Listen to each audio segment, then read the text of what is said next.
Hello guys, எல்லோரும் எப்படி இருக்கீங்க? இன்றைக்கி நம்ம ஆட்டிபிக்கல் ஃபேமிலி அப்படிங்கிற ஒரு ட்ராமாவை பற்றி தான் பார்க்க போகிறோம். First episode. ஸோ ஃபஸ்ட்டு கொஞ்சம் போரிங்காக போனாலும் அதுக்கப்புறம் ரொம்பவே நல்லாயிருக்கும். ஸோ இதில் ஃபஸ்ட் எபிசோடில் எப்படின்னா, அவங்க அம்மா வந்து ஹீரோவோட அம்மா வந்து ஒரு மலை மேலே நின்றுட்டுருக்காங்க. அவங்க வந்து என்ன சொல்கிறாங்கன்னா, ஹீரோவோட சிஸ்டர் கிட்ட வந்து அவள் பேர் போக்தோகி, அவளை வந்து பறக்க சொல்கிறாங்க. பறக்க முடியல அவளால்.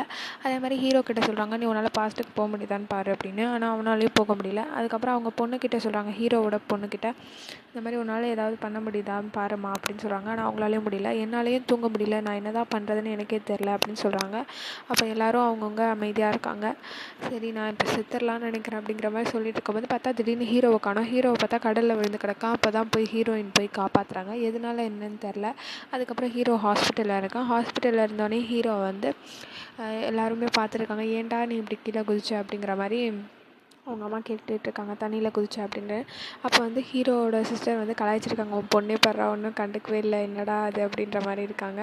இது முடிஞ்சதுக்கப்புறமா ஒரு மசாஜ் சென்டரில் காட்டுறாங்க. அங்கே வந்து என்னென்னா எல்லா பொண்ணுங்களும் பேசிகிட்டு இருக்காங்க. இந்த மாதிரி அந்த அம்மா வந்துட்டாங்க, அவங்க பணக்காரங்களாக இருந்தாலும் என்னதான் இருந்தாலும் அவங்க எந்த மசாஜ் பண்ணாலும் கேட்கவே இல்லைன்னு சொல்கிறாங்க. அதே மாதிரி அவங்க டிப்ஸும் கொடுக்கவே மாட்டேங்கிறாங்க, ஒழுங்காக பண்ணாத அப்படின்னு.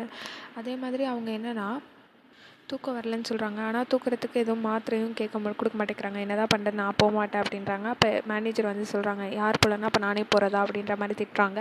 அப்போ ஹீரோயின் வந்து நான் போகிறேன் அப்படின்னா, கொஞ்சம் நாளாக இருந்தாலும் பரவாயில்ல, நீ நல்லா வேலை செய்கிறமா அப்படின்னு சொல்லிட்டு அவளை வந்து அனுப்புகிறாங்க. ஹீரோயின் வந்து அங்கே போயிட்டு அவங்க பார்த்துட்டு ஒரு டீ மாதிரி ஒன்று போட்டு தரா, அதை அவங்க குடிக்கிறாங்க. பரவாயில்ல, சூடாக இருந்தாலும் நல்லா தான் இருக்குது அப்படின்னு சொல்கிறாங்க. அது முடிஞ்சதுக்கப்புறமா ஹீரோயின் வந்து என்ன பண்ணுறாங்கன்னா மசாஜ் பண்ணுறாங்க. அதுக்கு ஒரு சிறப்பான ஒரு ஆயில் எடுத்துகிட்டு வரேம்மா அப்படின்னு சொல்லிட்டு அவங்க நல்லா மசாஜ் பண்ணுறாங்க. அப்போ வந்து ஹீரோவோட அம்மா வந்து புலம்புறாங்க ஹீரோயின்கிட்ட, இந்த மாதிரி என் ஃபேமிலி இப்படி தாம்மா கஷ்டத்தில் இருக்குது, அவங்களுக்கு எல்லாத்துக்கும் ஹெல்த்து தான் ப்ராப்ளம், எல்லாருமே எதுவுமே இல்லை, தூரமாக இருக்கும், ஒன்றா சேர்ந்துருந்தாலும் தூரமாக இருக்கும் அப்படிங்கிற மாதிரி அவங்க புலம்பிகிட்டு இருக்காங்க. அப்போ ஹீரோயின் அதெல்லாம் கேட்டுட்டு அவங்க மசாஜ் நீ நல்லா பண்ணுறி அப்படின்னு சொல்கிறாங்க. திடீர்னு பார்த்தா ஹீரோவோட அம்மா வந்து ரொம்ப நாள் கழித்து தூங்கியிருக்காங்க. அவங்களுக்கு ஒரே ஷாக்கு, எப்படிடா நான் தூங்கினேன் அப்படின்னு. அப்போ உடனே மேனேஜருக்கு போட்டு, யார் அந்த பொண்ணு, ப்ளீஸ் அதை காட்டுங்க, அந்த பொண்ணுக்கிட்ட நான் தேங்க்ஸ் சொல்லணும் அப்படின்றாங்க. அப்போ ஹீரோயின் வராங்க. ஹீரோயின் வந்தோடனே அவங்க வந்து தேங்க்ஸ் சொல்லிவிட்டு அவங்கள நிறையா பணம் தராங்க. ஆனால் வேணான்னு ஹீரோயின் மறுத்துடுறாங்க. அதுக்கப்புறம் அவங்க நீ கண்டிப்பாக வீட்டுக்கு வரணும்னு சொல்கிறாங்க. அதனால் அடுத்து ஹீரோயின் வந்து வீட்டுக்கு போய் மசாஜ் பண்ணலான்னு போகிறாங்க. அப்போ பார்த்தோன்னா ஹீரோயின் அந்த வீட்டை பார்த்து ரொம்ப பிரமிச்சு போகிறாங்க. அவ்வளோ பெருசாக இருக்குது, என்னடா யாருமே இல்லை அப்படின்னு பார்த்தா கடைசியில் அவங்க அம்மா திடீர்னு வந்து பயன்படுத்துகிறாங்க. அதுக்கப்புறம் அழகாக இருக்குன்னு பார்த்துட்டு அவங்க திரும்பி மசாஜ் பண்ணலாம், நம்ம ஒரு டீ போடலாம் அப்படின்னு சொல்லிட்டு போகிறாங்க. அங்கே டீ போடலான்னு போகும்போது அப்போ வந்து ஹீரோ கிட்ட சொல்லியிருப்பாங்க, நீ ரூமை விட்டு வெளில வராதானே. ஆனால் அவன் வெளில வந்து ட்ரிங்க்ஸ் பண்ணிக்கிட்டு இருப்பான், ட்ரிங்க்ஸை தேடிக்கிட்டு இருப்பான். அப்போ வந்து ஹீரோயின் பயந்துருவாங்க. அதுக்கப்புறமா வந்து என்னென்னா ஹீரோவோட அம்மா வந்து ஹீரோவை தனியாக கூட்டு போய் தேடிட்டு இருப்பாங்க, ஏன்டா அப்படி பண்ணுறேன்னு.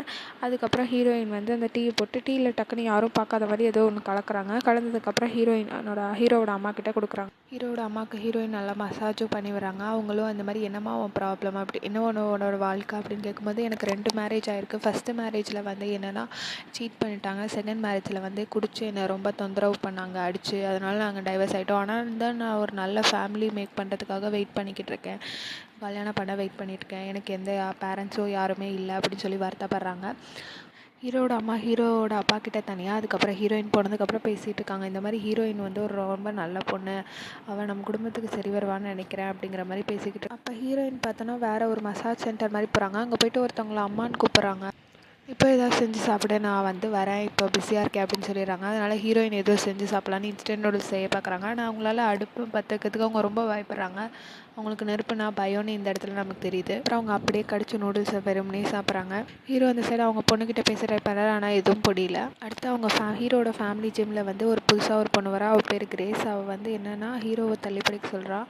அவன் குடிச்சிட்டு அந்த ஜிம்மில் இருக்கான். அப்போ வந்து ஹீரோவோட சிஸ்டர் வந்து அங்கே வராங்க. வந்துட்டு அவங்க வந்து நீ என்ன ஃபிட்னஸ் மாஸ்டராக நான் இங்கே வந்திருக்கேன் அப்படின்னு சொல்லிட்டு அந்த கிரேஸுங்கிற பொண்ணு சொல்கிறா ஹீரோயின் சிஸ்டர் கிட்ட. அப்போ அவங்க 2 பேர்கிட்டையும் சும்மா ஒரு ஃபன்னியான ஃபைட் மாதிரி போகும், சும்மா காமெடியாக இருக்கும். நீங்கள் இப்படியா அப்படியாங்கிற மாதிரி வரும், அது ஜாலியாக இருக்கும். அதுக்கப்புறமா ஹீரோ வந்து அவங்க பொண்ணுக்காக ஒரு கிஃப்ட் வாங்கிறதுக்காக ஹீரோவோட சிஸ்டர்கிட்ட வந்து பணம் கொடுக்குறாங்க. ஹீரோவோட சிஸ்டர் ஒரு கிளினிக்கில் வந்து ஒர்க் பண்ணுறாங்க. அங்கே ஒருத்தவங்ககிட்ட ரெக்கமெண்ட் பண்ணிருக்காங்க, நாங்கள் வந்து ஃபேட்டெல்லாம் அதிகமாக நல்லா குறைப்போம், இந்த கிளினிக்கில் நீங்கள் சர்ஜரி பண்ணிக்கோங்க அப்படிங்கிற மாதிரி பேசிகிட்டு இருக்காங்க. அப்படி பேசிகிட்டு இருக்கும்போது அவங்க நீங்கள் ஏன் இவ்வளோ குண்டாக இருக்கீங்க, நீங்கள் இது சர்ஜரி இது பண்ணான்னு கலாய்ச்சிட்டு போயிடுறாங்க. அதனால் ஹீரோவோட சிஸ்டரோட அவர் வந்து நீ எதுவும் இனிமேல் பார்க்காத, நான் பார்த்துக்கிறேன் சொல்லும் அப்படின்னு சொல்லிட்டு போயிடுறாங்க. அப்போ ஹீரோவோட சிஸ்டர் வந்து ரொம்ப ஃபீல் பண்ணுறாங்க, இந்த மாதிரி நான் பழையபடி இருந்திருக்கணும் இல்லையா அப்படிங்கிற மாதிரி சொல்லி ஃபீல் பண்ணிட்டு அவங்க சாப்பிட்றதுக்கு போகிறாங்க. சாப்பிட போகும்போது அவங்ககிட்ட காசு கேடு எதுவும் வேலை செய்யறதுனால அவங்க ஹீரோ கொடுத்த காசை வந்து செலவு பண்ணுறாங்க. அப்புறமா ஒரு ஹீரோவோட பொண்ணு ஹின்னாவோட பார்ட்டி நடக்குது, பர்த்டே பார்ட்டி. ரொம்ப கிராண்டாக அரேஞ்ச்மெண்ட்லாம் பண்ணுறாங்க. அப்போ ஹீரோயினும் அங்கே வராங்க. அப்போ ஹீரோயின் வந்தோடனே நீங்கள் எல்லோரும் உட்காந்து உட்காந்து பேசும்போது, அதாவது ஹீரோவோட பொண்ணு மட்டும் அங்கே இருக்க மாட்டா, மிச்சம் எல்லோரும் உட்காந்து பேசுவாங்க. அப்போ எல்லாருமே வந்து ஹீரோயினை பற்றி விசாரிச்சுட்ருப்பாங்க.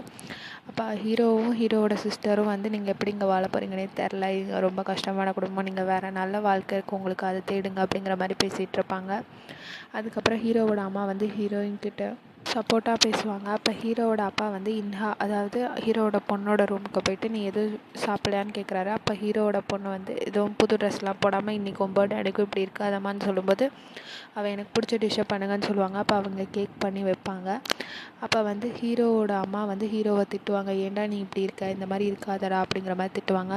இதை வந்து ஹீரோவோட பொண்ணும் கேட்டு ஃபீல் பண்ணிவிட்டு அவங்க வந்து வெறும் கேக்கை மட்டும் ஊற்றிட்டு போயிடுவாங்க, எதுவும் பண்ண மாட்டாங்க. அதனால் ஹீரோவும் மன உளைச்சலில் வெளியில் வந்து கிளம்பி போயிடுவான். அப்போ மழை பெய்யும். ஸோ அங்கே இருக்க வெளில இருக்க டிஷ்ஷஸ்லாம் இதாகுதுங்கிறனால அவங்க ஹீரோவோட அப்பாவும் அவங்க சிஸ்டரும் போய் அதை கவர் பண்ணுவாங்க. அப்போ வந்து ஹீரோவோட அம்மாவுக்கு லைட்டாக ஏதோ நெஞ்சு வலிக்கிற மாதிரி வந்து அவங்க படுத்துருவாங்க. அப்போ ஹீரோவோட அப்பா தான் அவங்க அம்மாவை தூக்கிட்டு போவார். அப்போ ஹீரோயின் கிட்ட வந்து சொல்லுவாங்க, உள்ளே நான் வந்து இன்ஹாவுக்கு பிடிச்ச சாப்பாடு செஞ்சுட்டு இருக்கும்போது அடுப்பு ஆன்லேயே வச்சுட்டு வந்துட்டேன், நீ போய் ஆஃப் பண்ணு அப்படின்னு சொல்லுவாங்க. ஆனால் அவளுக்கு ரொம்ப பயம் இல்லை நெருப்புனா, அதனால் பண்ண போவா. அப்போ பண்ண போகும்போது அப்போ அவளால் பண்ண முடியாது. அதனால் வந்து ஹின்ஹாவே வந்து அந்த சின்ன பொண்ணை வந்து ஆஃப் பண்ணிடும். அப்போ அவள் கேட்பா, ஏதோ நீங்கள் கலந்தீங்களே, என்ன கலந்தீங்க முன்னாடி அப்படின்னு கேட்பா. அது மருந்து தான் அப்படின்னு சொல்லி ஹீரோயின் சமாளிச்சிருவா. இப்போ ஹீரோ வந்து என்னென்னா அவங்களோட ஃபஸ்ட்டு ஒய்ஃபோட சமாதிக்கு போயிடுவாங்க. அங்கே சாம்பல் இருக்கும்ல, அந்த இடத்துக்கு போய்ட்டு ஃபீல் பண்ணுவாங்க. அப்போ அவரோட ஃபஸ்ட் ஒய்ஃபோட அம்மா அப்பா இருப்பாங்க. அவங்க அப்பா வந்து நீ அவள் இறந்ததுக்கு நீ தாண்டா காரணம் அப்படின்னு சொல்லுவாங்க. அவங்க அம்மா தான் ஆறுதலாக பேசுவாங்க. உடனே அவர் ரொம்ப ஃபீல் பண்ணிகிட்ருப்பாரு. அதுக்கப்புறம் இங்கே என்ன காட்டுறாங்கன்னா, ஹீரோயின் வந்து அந்த சின்ன பாப்பாக்காக சமைச்சதை எடுத்துகிட்டு வந்து கொடுப்பா. ஆனால் அவள் சாப்பிட மாட்டாள், ஃபோன் பார்த்துட்டே இருப்பாள். அதனால் ஹீரோயின் சாப்பிட்டு பார்த்து சூப்பராக இருக்கே, அப்பா நல்லா இருக்கே அப்படின்னு சொல்லும்போது ஹீரோவோட பொண்ணுக்கும் வந்து ஆசை வந்து சாப்பிட ஆரம்பிச்சிருவா.